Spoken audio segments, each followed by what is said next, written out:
इस संसार में कोई भी दुख को कम कर सकने वाला नहीं है सिवा की कृपा। अगर आपने किसी महापुरुष को बताया तो दो शब्द आपको, जैसे मैंने बताया कि वो शब्दों की चोट पड़ती है तो व्यक्ति की सुषुप्त शक्तियां जागृत होती है, तो दुख को सुख में, हार को जीत में बदलने की ताकत आती।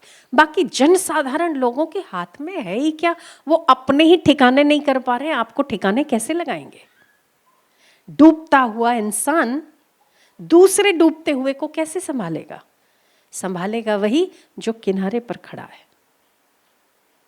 तैराएगा वही जिसके पास खुद तैरने की कला हो।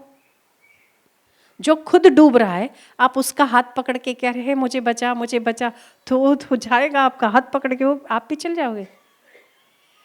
तो जीवन ना बहुत अटपटा है। इतने छोटे से जीवन में हम लोग ना मुश्किलें अपने आप खड़ी कर देते हैं। ये ऐसा ही होना चाहिए, वैसा होना चाहिए, मेरी फ्रेम में फिट हुआ तो मैं सुखी हूँ, मेरी फ्रेम में फिट नहीं हुआ तो मैं दुखी हूँ। तो सुख और दुख कभी परमात्मा ने नहीं बनाया, हमारी मति के दायरों ने सुख और दुख को बना दिया। उसमें हम उलझ गए मकड़ी की तरह।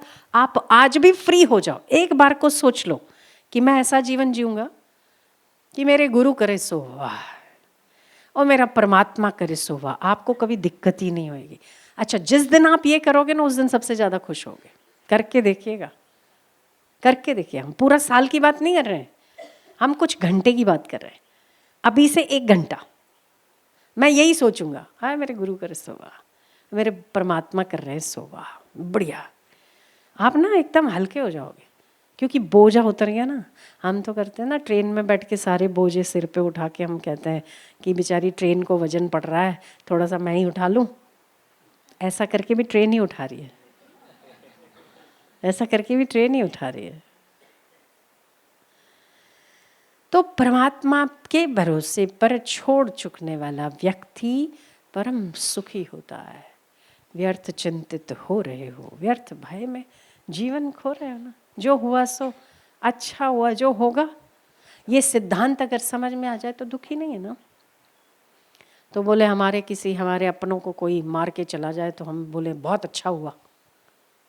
नहीं, अगर आपकी वृत्ति दृढ़ है तो एक चांटा लगाओ, पर ये सोचोगे ये भी अच्छा ही हुआ।